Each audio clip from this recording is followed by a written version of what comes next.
বন্ধু, তুমি কেমন আছো? ছোট থেকে বড় হতে হতে কত বন্ধু হয় আমাদের।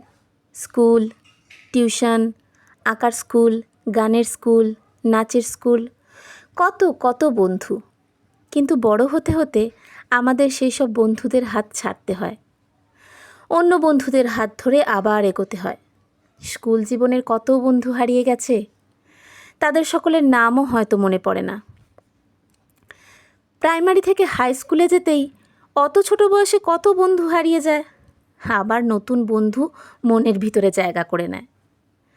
বন্ধু তো সবাই হয় একটা ক্লাসে, কিন্তু সবাই মনের ভিতরে জায়গা করতে পারে না। সবাই খুঁজে বেড়ায় তার মনের মতো কাউকে, পেয়েও যায়, তাদেরই বন্ধুত্ব গড়ে ওঠে।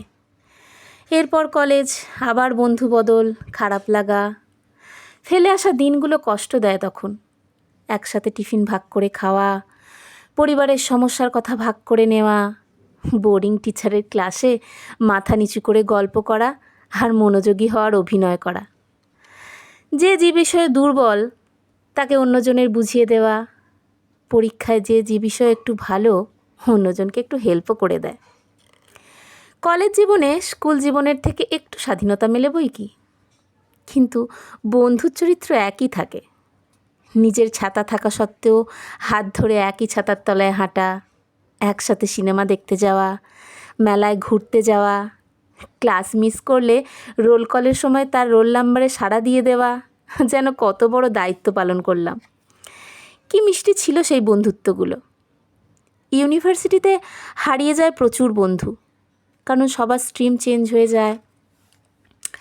এক ঝাঁক নতুন বন্ধুর মধ্যে আবারও কেউ কেউ একেবারে মনের মতো হয়ে ওঠে। বন্ধুত্বের মধ্যে কোনো স্বার্থ থাকে না, শুধুমাত্র ভালোবাসা থাকে, ভালো লাগা থাকে।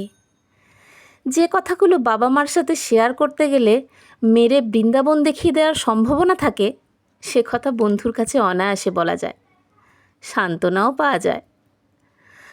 আমাদের বয়স বাড়ে, কেউ চলে যায় কর্মজীবনে, কেউ সংসার জীবনে, কেউ বা অন্য ক্ষেত্রে ব্যস্ত হয়ে পড়ে।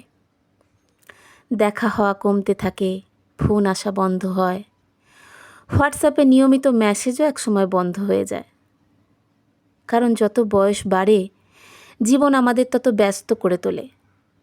স্মৃতির পাতা থেকে কখনো কখনো উঁকি মারে বন্ধুরা। যদিও বর্তমানে সোশ্যাল মিডিয়ার যুগে আর বন্ধুরা হারায় না, তবু আজ বলবো, ভালো থেকো বন্ধু।